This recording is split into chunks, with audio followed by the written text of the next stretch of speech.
आप सबके सामने मैं संतोष कुमार झा आज मॉडर्न हिस्ट्री का एक इम्पॉर्टेंट ऐसा वीडियो लेके आया हूँ जो लास्ट टाइम में आपके लिए रिवीजन का काम करेगा।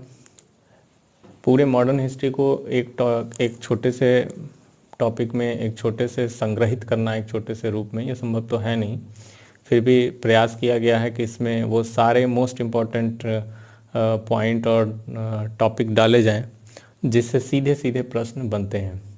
ये सिविल स्तर, यूपीएससी और यूपीपी, बीपीएससी, एमपीपीसीएस सभी से रिलेटेड इसमें प्रश्न हैं। आप देखेंगे अगर पेपर में आप इनके मॉडर्न हिस्ट्री क्वेश्चन मिलाएंगे तो सारे क्वेश्चन मिलेंगे। फिलहाल में बीपीएससी का पेपर हुआ है, उसमें से 50 से 60% क्वेश्चन इसमें से आए हुए हैं। इसी के साथ हम लोग वीडियो शुरू करते हैं। आप लास्ट तक देखें, मैं प्रयास करूंगा कि छोटे से छोटे वीडियो में इसको संग्रहित करके आपको दूं। और मॉडर्न हिस्ट्री का ये भारतीय राष्ट्रीय आंदोलन टॉपिक है जो सबसे ज़्यादा परीक्षाओं में, प्रतियोगी परीक्षाओं में पूछे जाने वाला एक सेक्टर है, इसलिए इसे ध्यान से आप नोट्स भी बनाते चलें। शॉर्ट स्क्रीन लेंगे तो शॉर्ट स्क्रीन से सही रूप में पढ़ाई नहीं हो पाती है, इसलिए आप नोट्स साथ में बनाते चलें। मैं प्रयास करूंगा कि आपको इससे पीछे की जितनी भी कहानियां हैं वो कोऑर्डिनेट करते हुए चलूं। तो अपना वीडियो स्टार्ट करते हैं। ये वीडियो ऑनलाइन ही सबको यूट्यूब पे अवेलेबल हो पाएगा क्योंकि ये क्लास का टाइम नहीं है। तो आप इसको देखें और जो आपके महत्वपूर्ण बिंदु जो आपको लगे उसे नोट डाउन करें, बाकी समझते चले। मैं स्टोरी कोऑर्डिनेट करते चलूँगा। मेरा नाम संतोष कुमार झा है और मैं आपको एसगार्ड एजुकेशन ग्रुप का डायरेक्टर हूं और इतनी जानकारी आपके लिए काफ़ी है। अभी इसमें भारतीय राष्ट्रीय आंदोलन में हम लोग देखते हैं तो एकदम शुरुआती समय से हम चरणों में इसे बांट कर देख सकते हैं, जिसे मैंने इस पॉइंट में अलग से लिख के रखा है। प्रथम चरण 1885 से 1905, द्वितीय चरण 1905 से 1919, तृतीय चरण को हम सन में डिस्ट्रीब्यूट नहीं करते हैं। तृतीय चरण को हम एक आंदोलन के रूप में और वामपंथी चरण के रूप में लेते हैं। तो आप प्रथम चरण 1885 से 1905 तक, द्वितीय चरण 1905 से 1919 तक और तृतीय चरण को केवल आंदोलन और वामपंथी धारा से जोड़कर देख सकते हैं। फिर जब आप चतुर्थ चरण में आते हैं, फोर्थ राउंड में आते हैं, तो आपको फिर 1919 से 1942 तक और पाँचवा और अंतिम चरण 1942 से 1947 तक, जिसका दूसरा नाम स्वतंत्रता की प्राप्ति की ओर है। इसमें सभी चरणों को मैंने यहाँ लिखा है। प्रयास किया है मैंने प्रथम और द्वितीय चरण को संग्रहित करने का। प्रथम और द्वितीय चरण संग्रहित हो जाने के बाद इसके बाद जो टॉपिक होगा वो बंगाल विभाजन होगा, जिसे मैं स्पेशली आपको अलग से पढ़ाऊँगा, जिसमें एनसीईआरटी, एसके पांडे, स्पेक्ट्रम और लूसेंट सबका सार होगा, जिससे आपके प्रश्न कहीं भी बंगाल विभाजन से नहीं छूटेंगे। तो फिलहाल में आइए और देखते हैं इसमें।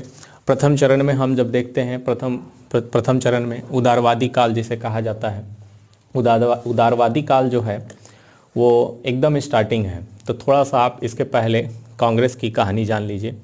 जब भारत में 19वीं शताब्दी में लोगों के अंदर जागृति की भावना फैलने लगी तो एक संस्था के रूप में ये अभाव सबको लगा कि एक ऐसी संस्था होनी चाहिए जो देश के जो भी जागृति फैल रही है लोगों में उसका एक प्रतिनिधित्व करने वाली संस्था हो।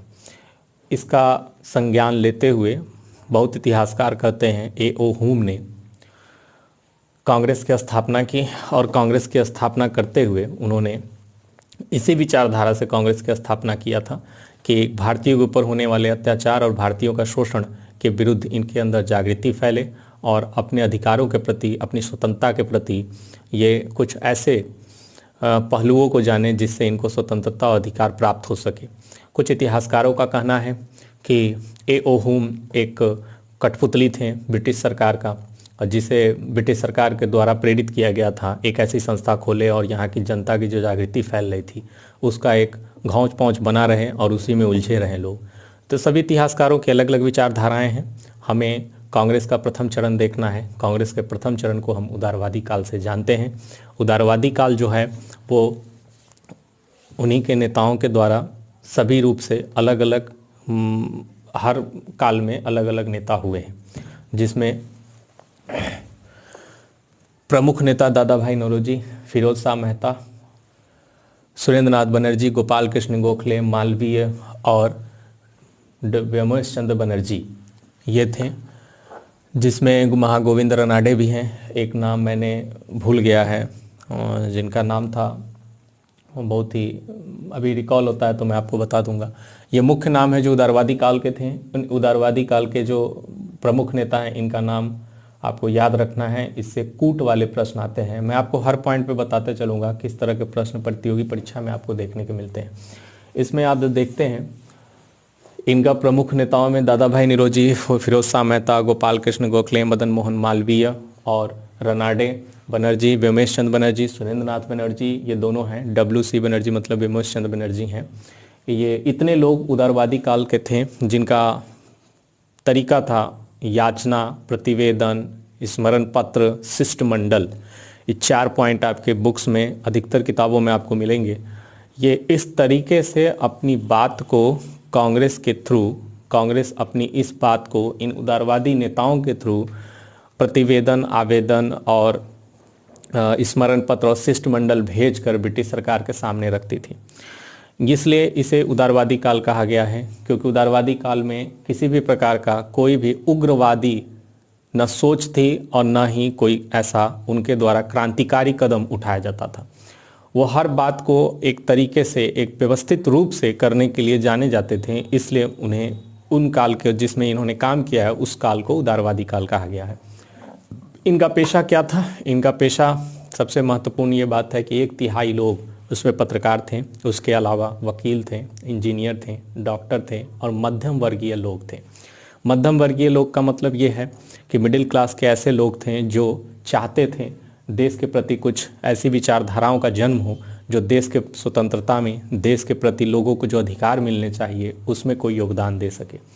उग्रपंथी नेताओं के विचार में उस समय जो उग्रपंथी नेताओं की उतनी तो ज़्यादा मांग नहीं थी, उतनी ज़्यादा भूमिका नहीं थी, लेकिन आगे जब भूमिका होती है आप देखेंगे तो उन्होंने कुछ अपने अनुसार, वामपंथी नेताओं ने अपने अनुसार उदारवादी काल के नेताओं को कुछ अलग से संज्ञाएं दी हैं, जिसमें मुख्य रूप से संज्ञाओं में कहा जाता है कि राजनीतिक भिक्षावृत्ति की संज्ञा दी गई है कि राजनीतिक कोई भी समाधान लेना है तो ये भिक्षावृत्ति वाले तरीके को अपनाते हैं। आगे इनको देखेंगे हम। इंग्लैंड की जो संस्थाएं थी, एक तो ये प्रथम चरण में हमारे यहाँ देश में रहकर सभी प्रमुख नेता जो भी थे उदारवादी काल के, उन्होंने यहाँ पर अपनी भूमिका निभाई। इसके अलावा वो इंग्लैंड में भी भारत के लिए बहुत सारे ऐसी संस्थाओं का आयोजन करते थे, ऐसी संस्थाओं का निर्माण किया, संस्था बनाया जो देश के वहाँ के लोग जो रह रहे थे, देश के यहाँ से जाकर वहाँ जो रह रहे थे, उनके अंदर भी जागृति फैले और वो भी कुछ वहाँ की सरकार के सामने अपनी बात रखे। जिसमें दादा भाई नौरोजी ने सबसे शुरुआत में भारतीय सुधार समिति 1888 में बनाई थी। इस बात को याद रखिएगा, यह प्रश्न आ चुका है और हमेशा ये प्रश्न बार बार रिपीट होता रहता है। British committee of Indian National, जो British committee of Indian National Congress पूरा नाम है इसका, British committee of Indian National Congress, जिसके पहले अध्यक्ष डिग्वी थे, विलियम डिग्वी थे। विलियम डिग्वी इनके अध्यक्ष थे, जो दादा भाई नौरोजी के द्वारा ही स्थापना की गई थी। इसी कमेटी ने इंडिया नामक पत्रिका भी निकाली थी। इंडिया नामक पत्रिका British committee of Indian National Congress ने निकाली थी। मॉडर्न हिस्ट्री को आपको कोऑर्डिनेट करके पढ़ना पड़ेगा। ये आप जान लीजिए कि देश में आज़ादी के पहले जब कांग्रेस की स्थापना हुई थी, कांग्रेस की स्थापना के समय शुरुआत में क्या विचारधाराएँ थीं, उस समय के नेताओं की ये बातें आपको समझनी होगी, तब आपको मॉडर्न हिस्ट्री के थोड़े से कॉन्सेप्ट आपको क्लियर होंगे। जैसे जैसे आप कहानी की तरह आगे पढ़ते जाएंगे आपको समझ में आएगा कि हर व्यक्ति ने अपनी किस प्रकार की भूमिका आज़ादी, अधिकार, स्वतंत्रता प्राप्ति या किसी प्रकार के आंदोलन में अपनी किस प्रकार की भूमिका निभाई है। इसके आगे हम देखते हैं सबसे पहला अधिवेशन दूसरा अधिवेशन 1886 में हुआ था, 86 में लॉर्ड डफरिन ने उसके बाद कांग्रेस के सदस्यों को उद्यान भोज पर निमंत्रण दिया था, उद्यान भोज पर आमंत्रित किया था। ये याद रखिएगा, लॉर्ड डफरिन के द्वारा उद्यान भोज दिया गया है। इसी के बाद संस्था में जब ब्रिटिश सरकार को दिखा कि एक संस्था है जो धीरे धीरे फैल रही है, भारत में लोगों का जागृति फैला रही है, भारत के लोगों का प्रतिनिधित्व कर रही है और भारत के मध्यम वर्गीय लोग और गरीब तबके के लोग इसमें रुचि ले रहे हैं और जुड़ रहे हैं, तब से इसमें फूट डालने हेतु एक संस्था का निर्माण किया गया था। जिसका नाम था, नीचे मैंने लिखा है, सर सैयद अहमद खां के द्वारा एंग्लो मुस्लिम डिफेंस एसोसिएशन की स्थापना की गई थी। यहाँ पर मैं मिस कर गया था इसलिए मैंने यहाँ नीचे लिख दिया है, मैं आपको बता दे रहा हूँ, दोनों पॉइंट यहीं पर रखिएगा। लॉर्ड डफरिन के द्वारा कांग्रेस की थोड़ी सी जनता का प्रतिनिधित्व करने वाली संस्था कहा गया था। उसके बाद इसमें फूट डालने के लिए सर सैयद अहमद खां के द्वारा और श्री प्रसाद के द्वारा, दो व्यक्ति थे, जिसमें एक व्यक्ति थे सर सैयद अहमद खां और दूसरे व्यक्ति थे श्री प्रसाद। इन दोनों के द्वारा भारतीय देशभक्त मंडल की स्थापना की गई थी। भारतीय देशभक्त मंडल की स्थापना सर सैयद अहमद खां के द्वारा और श्री प्रसाद के द्वारा की गई थी। इसी समय 1888 में, जो मैंने नीचे पॉइंट लिखा है, एंग्लो मुस्लिम डिफेंस एसोसिएशन की भी स्थापना की गई थी। इन दोनों प्रकार के संस्थाओं की स्थापना ब्रिटिश सरकार के द्वारा प्रेरित करके इन दोनों हिंदुस्तानियों के द्वारा करवाया गया था, जो कांग्रेस की रास्ता या कांग्रेस में फूट डालने के लिए किया गया था। इसके बावजूद कांग्रेस के अंदर किसी प्रकार का कलह कराने में ब्रिटिश सरकार असफल रही और आगे कांग्रेस की जितनी भी अधिवेशन हुए थे उन सभी अधिवेशनों में इसका हमें परिचय मिलेगा। कांग्रेस के जो बढ़ते हुए रुचि था या कांग्रेस का बढ़ता हुआ प्रसिद्धि था, उससे घबराकर वायसराय जो उस समय का था, लॉर्ड कर्जन ने कांग्रेस के ऊपर अपनी एक इच्छा जाहिर की और अपनी एक विचारधारा दी थी, जिसमें उसने कहा था कि कांग्रेस अपनी पतन की ओर अग्रसर है और मेरी ये इच्छा है कि मैं उसे शांतिमय मृत्यु प्रदान करने में सहायता करूं। इस प्रकार के श्लोगों और इस प्रकार के क्रिटिसाइज वाले आलोचनात्मक टिप्पणी से कर्जन ने उस समय हलचल फैला दिया था और ये दिखाया था कि कांग्रेस के प्रभाव को निरंकुश बनाने के लिए, कांग्रेस के प्रभाव को शिथिल बनाने के लिए ये प्रयास ब्रिटिश सरकार के द्वारा किए जा रहे थे। फिर भी हम जब देखते हैं 1905 तक, तो पता चलता है कि कहने के लिए लॉर्ड डफरिन ने कहा था कि कांग्रेस एक थोड़ी सी जनता का प्रतिनिधित्व करने वाली संस्था है, लेकिन इन ब्रिटिश सरकार के अधिकारियों के द्वारा जो भी नारे और स्लोगन या आलोचनाएं की गई हैं, उससे ये समझ में आता है कि कांग्रेस के स्थापना के बाद इनका कहीं ना कहीं इनको डर था कि यहाँ की जनता में ये जागृति फैलाने में सफल होंगे। आगे हम देखते हैं एलिगन द्वितीय जो दूसरा व्यक्ति था, इसने भी भारत के ऊपर टिप्पणी दिया था कि हमने भारत को तलवार के दम पर या तलवार के आधार पर हमने जीता है और हमें आगे भी हम भारत को तलवार के आधार पर अपने अधीन या अपने कब्जे में रखेंगे। इस तरह की बातें की गई थी ब्रिटिश सरकार के द्वारा। प्रारंभिक रूप से जो सफलताएं मिली थी उदारवादी काल के नेताओं को या उदारवादी काल का, उसका हम अध्ययन करते हैं तो 1886 में हम देखते हैं सबसे पहले लोक सेवा आयोग की स्थापना हुई थी, जिसका नाम उस समय ICS था। लोक सेवा आयोग की स्थापना में सबसे ज़्यादा भूमिका दादा भाई नौरोजी के द्वारा निभाई गई थी। दादा भाई नौरोजी एक बुद्धिजीवी और वकील पेशे से थे, इसलिए उनकी बात को ब्रिटिश सरकार के लोग थोड़ा गौर किया करते थे, उनकी भूमिका को अधिक तवज्जो दिया करते थे। उसके बाद हम दूसरा देखते हैं 1892 में, इसमें भी भारत परिषद अधिनियम पारित कराया था दादा भाई नौरोजी ने, मुख्य भूमिका उनकी रही थी। दादा भाई नौरोजी के वो दौर था एक, जो दादा भाई नौरोजी को पूरे भारतवर्ष के लोग बहुत ही सम्मान और बहुत ही प्रेम भावना से देखते थे। दादा भाई नौरोजी के द्वारा एक सबसे महत्वपूर्ण कार्य किया गया, आर्थिक निकासी सिद्धांत दादा भाई नौरोजी के द्वारा ही दिया गया है, जो प्रमुख रूप से परीक्षाओं में पूछा जाता है कि निम्नलिखित में से किसके द्वारा आर्थिक निकास की सिद्धांत दिया गया है। इसका एक दूसरा नाम भी है धन निष्कासी सिद्धांत, आर्थिक निकासी सिद्धांत या धन निष्कासी सिद्धांत।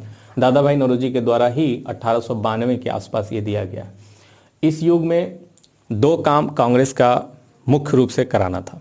उसमें पहला काम था कांग्रेस का, जो उनका लक्ष्य था, राष्ट्रीयता और राजनीतिक भावनाओं का विकास करना, लोगों के अंदर राष्ट्रीयता की जागृति लानी और राजनीतिक विकास का भावना जागृत करना। दूसरा, जनता ऐसी बने, जनता के अंदर इतनी शिक्षित वर्ग हो जाए, जनता इतनी ज़्यादा समझ हो जाए कि राजनीतिक मुद्दों पर प्रश्न करना और एकता के बंधन में बंध के रहना सीख जाए। ये दो काम कांग्रेस का शुरुआती दौर था, उद्देश्य था, जो कभी कभी इंटरव्यू में पूछा जाता है कि प्रथम चरण में उदारवादी काल में कांग्रेस का सबसे प्रमुख उद्देश्य क्या था। तो ये दो थे, एक राष्ट्रीयता और राजनीतिक भावनाओं का विकास और दूसरा जनता को इस स्तर तक ऊपर उठाना कि वो राजनीतिक प्रश्नों में और राजनीतिक प्रश्नों को पूछें और एकताबद्ध रूप से देश के प्रतिनिधित्व में भी भागीदारी करें। 86-87 के बाद जब हम आते हैं तो कुछ प्रमुख चीज़ें हमें नहीं मिलता है, केवल अधिवेशन हमें पढ़ना है कि कौन सा अधिवेशन कब हुआ है। उसमें भी कुछ प्रमुख अधिवेशन 1-2 हैं। इसके बाद 1905 तक यही दौर चलता रहता है। कोई उसमें ज़्यादा पढ़ने और प्रतियोगिता स्तर से समझने लायक कोई ऐसी चीज़ें नहीं हैं। 1905 में मेन हलचल होती है बंगाल विभाजन के बाद। बंगाल विभाजन से पहले हम द्वितीय चरण को अगर देखते हैं तो कुछ ऐसे पॉइंट्स हैं जिसे हमें समझना होगा, तभी हमें बंगाल विभाजन भी समझ में आएगा, मॉडर्न हिस्ट्री को कोऑर्डिनेट आप कर पाएंगे। द्वितीय चरण में, जिसे द्वितीय चरण को हम उग्र राष्ट्रवाद का भी नाम देते हैं, जैसे ये उदारवादी काल था, इसे उग्र राष्ट्रवाद काल भी कहा जाता है, क्योंकि इस समय जो अधिकतर नेताओं का प्रभाव था वो उग्रवादी नेता थे। उग्रवादी नेता में तिलक, 4 नाम तो मुख्य रूप से हैं, अरविंद घोष, बाल गंगाधर तिलक, विपिन चंद्र पाल और लाला लाजपत राय। लाला लाजपत राय इसमें प्रमुख रूप से आगे थे। बाल गंगाधर तिलक एक ऐसे व्यक्ति थे जो अपना प्रभाव, अपना कोई भी ऐसा आंदोलन रखते थे वो प्रभावी रूप से रखते थे और हर प्रकार से वो चाहते थे कि उनकी बातों का समर्थन किया जाए। एक उग्र व्यक्ति जो तुरंत ही अपनी बातों को रखने के लिए क्रोध रूप में आ जाते थे, इस तरह के नेता थे तिलक, बाल गंगाधर तिलक। बाल गंगाधर तिलक के आप जब इस लोगो देखेंगे, उनका नारा देखेंगे तो आपको खुद ये एहसास होगा कि उस समय बाल गंगाधर तिलक के अंदर किस प्रकार की चिंगारी या किस प्रकार की आग थी भारत को जागरूक कराने में, भारत को स्वतंत्र कराने में। उग्रवाद की मशाल जलाने का श्रेय भी तिलक को दिया जाता है। कभी कभी ये प्रश्न आता है कि उग्रवाद का मशाल जलाने का निम्नलिखित में से किसे श्रेय दिया जाता है, तो बाल गंगाधर तिलक को ही श्रेय दिया जाता है। दूसरा, स्वराज और स्वदेशी बहिष्कार। स्वराज और स्वदेशी और बहिष्कार, ये दोनों नारा बाल गंगाधर तिलक ने ही दिया था। स्वराज और स्वदेशी चीज़ों को अपनाना और विदेशी चीज़ों का बहिष्कार।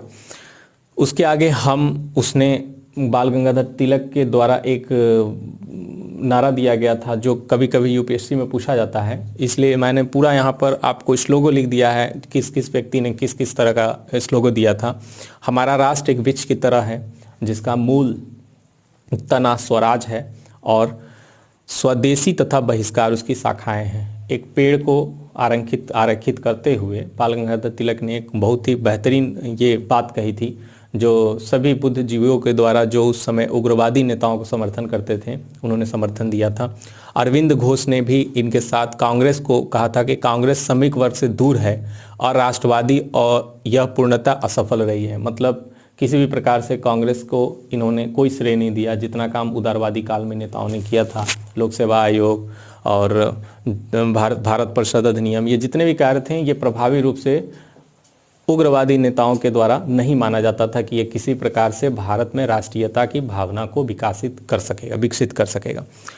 उग्र नीति बनाने का इनको प्रेरणा कहाँ से मिला है, सबसे इम्पोर्टेंट चीज़ है कि सब लोग ये जानते हैं, समझते हैं कि उग्र नीति जो इनके अंदर थी वो कहाँ से आई है। उग्र नीति आने का सबसे बड़ा कारण था उस समय कुछ अंतर्राष्ट्रीय घटनाएं ऐसी घट रही थी जिस अंतर्राष्ट्रीय घटनाओं से प्रेरित होकर बाल गंगाधर तिलक, विपिन चंद्र पाल, लाला लाजपत राय और अरविंद घोष ने उग्रवादी तरीके को अपनाया था कांग्रेस में, जिसमें मिस्र, फारस और टर्की और एक साउथ अफ्रीका जो एक अफ्रीका का छोटा सा देश था जिसे अस्बीनिया कहते हैं, अस्बीनिया के द्वारा 1896 में इटली की पराजय करा दी गई थी। इटली को हराने में अस्बीनिया सफल रहा था और मिस्र, फारस और टर्की में भी जनता का समर्थन मिला था और जनता वहां पर तख्ता पलट करने में कामयाब रही थी। उसके अलावा 1905 में जापान ने रूस को पराजय कर दिया था और अपना प्रभुत्व स्थापित कर लिया था जापान ने। उसके अलावा मैजनी, गैरिबाल्डी, कैवर जैसे राष्ट्रवादी नेताओं के प्रयास से इटली का एकीकरण हो सका था। ब्रिटिश सरकार के द्वारा जो कांग्रेस की जितनी भी मांग पहले की थी उदारवादी काल में, उन सभी को उन्होंने मानना बंद कर दिया था, तवज्जो देना बंद कर दिया था। ये कुछ प्रमुख ऐसे कारण हैं जिसके कारण बाल गंगाधर तिलक, अरविंद घोष, विपिन चंद्र पाल, लाला लाजपत राय के अंदर उग्रवादी नीति आई थी। ऐसा नहीं था कि ये पहले से उग्रवाद थे या इनका ये पहले से इस आधार पर चल रहे थे कि अगर ये सफल नहीं होते तो हम उग्रवाद की नीति अपनाएंगे। इन्होंने कुछ अंतर्राष्ट्रीय घटनाओं को देखा और उससे प्रेरणा लिया कि हम भी अगर इस तरह के तरीके को अपनाएंगे तो भविष्य में हो सकता है कि हमें भी इस प्रकार की स्वतंत्रता या इस प्रकार का जो हम जागरूकता चाहते हैं देश में या जो अधिकार चाहते हैं वो अधिकार की प्राप्ति हो सकती है। उग्रवादी चरण में उग्रवादी नेताओं के द्वारा बहुत सारे स्लोगन दिए गए, जिसमें लाला लाजपत राय के द्वारा कहा गया है, शिकायतें दूर करने और रियायतें प्राप्त करने के 20 वर्षों से अधिक प्रयत्नों के परिणाम स्वरूप उन्हें रोटी के स्थान पर पत्थर मिला। ये सीधा सीधा कमेंट था कांग्रेस को उदारवादी काल के ऊपर, और जिसे लाला लाजपत राय ने कहा था। कुछ हद तक यह बात उस समय के दौरान जब लाला लाजपत राय ने कहा था, बहुत इतिहासकारों का मानना है कि यह एक स्पष्ट और सीधा सीधा बात था, जो सही और प्रभावशाली कथन था उस समय की नीति में। इसके अलावा उन्होंने कहा है, भारतीयों को अब भिखारी बने रहने में संतोष नहीं करना चाहिए और न ही अब उन्हें अंग्रेजों की कृपा पाने के लिए गिड़गिड़ाना चाहिए। इस श्लोकों से आपको ये अच्छी तरह समझ में आ रहा होगा कि इनकी मानसिक दशा उग्रवादी नीति में कितने आगे बढ़ गई थी, और इस तरह की बातों को ये कह रहे थे। नहीं तो उदारवादी काल में तो शिष्टमंडल, प्रतिवेदन, स्मरण पत्र, आवेदन पत्र, इन्हीं के माध्यम से उदारवादी काल के नेता ब्रिटिश सरकार के सामने अपनी बात को रखा करते थे। यहाँ से आंदोलन का ये एक आधार बन रहा था इन नेताओं के द्वारा, जिसे आग लगाने का काम बंगाल विभाजन में लॉर्ड कर्जन ने किया था। उसके बाद इन्होंने किसी भी प्रकार का कोई भी कंप्रोमाइज़ करने के लिए या संतुलन बनाए रखने के लिए कांग्रेस में कि हम उदारवादी हैं, हम उग्रवादी हैं, इस सभी बातों को ये भूल गए थे जब से बंगाल विभाजन हुआ था। और इनका एक ही नारा था, स्वदेशी, स्वराज और दूसरे के जैसे जो हमारे विदेशी वस्तुएं थीं उनका बहिष्कार। इसी पर ये आगे बढ़ते हुए जा रहे थे।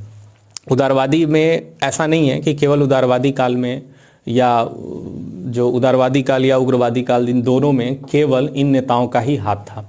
उदारवादी काल में भी बहुत सारे ऐसी चीज़ें हुई हैं, उसमें केवल उदारवादी नेताओं की भूमिका नहीं थी। उसके अलावा जो हिंदू धर्म के समाज सुधारक थे उनका भी बहुत महत्वपूर्ण भूमिका थी। इन सभी नाम को आप अलग अलग करके पढ़ेंगे मॉडर्न हिस्ट्री में, जिसमें उदारवादी के विपरीत जो अपना तरीके से हिंदू धर्म में समाज सुधार करके देश के अंदर जागृति फैलाने का काम कर रहे थे, उसमें स्वामी दयानंद, विवेकानंद, तिलक भी थे, लाला लाजपत राय, अरविंद घोष और बिपिन चंद्र पाल भी थे। और इन्होंने पाश्चात्य शिक्षा और संस्कृति से श्रेष्ठ अपनी सभ्यता और संस्कृति को बनाया था और बढ़ावा देने की बात कही थी।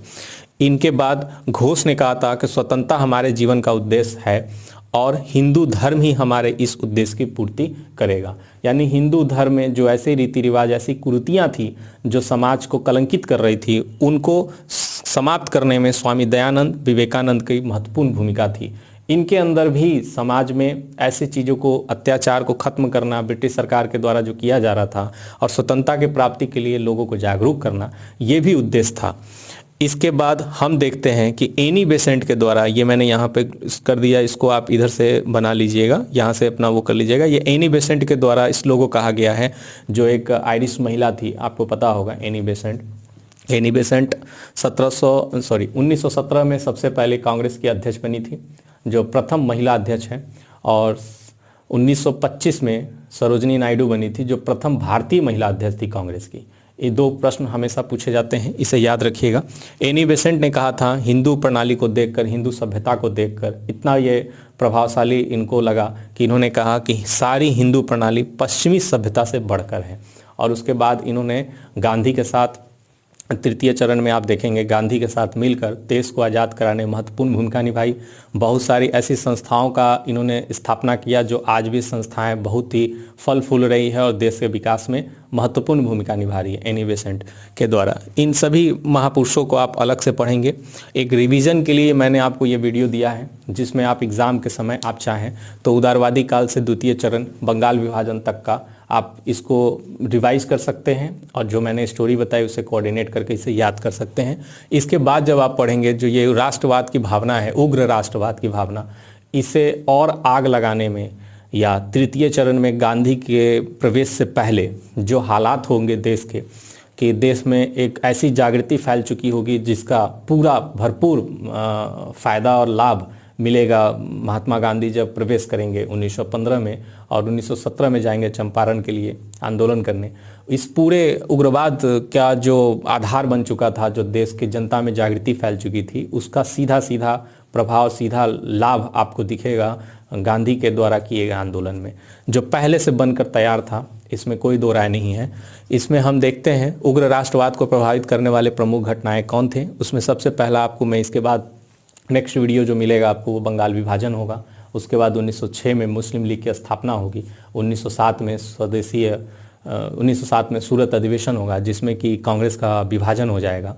और उसके बाद 1909 में पार्लियामेंट सुधार आएगा जिसे भारत परिषद अधिनियम 1909 भी कहते हैं, जिसमें कुछ ऐसे पृथक निर्वाचन प्रणाली की पद्धति लाई जाएगी जिसमें हिंदू मुस्लिम को अलग कर दिया जाएगा। वो भी एक उग्र राष्ट्रवाद को जन्म देने के लिए काफ़ी था। उसके बाद प्रथम दिल्ली दरबार लगेगा 1911 में, जिसमें महारानी विक्टोरिया आएंगी यहाँ, और उसमें भी कुछ ऐसे चीज़ें होंगी जिससे कि उग्र राष्ट्रवाद को फैलावा मिलेगा।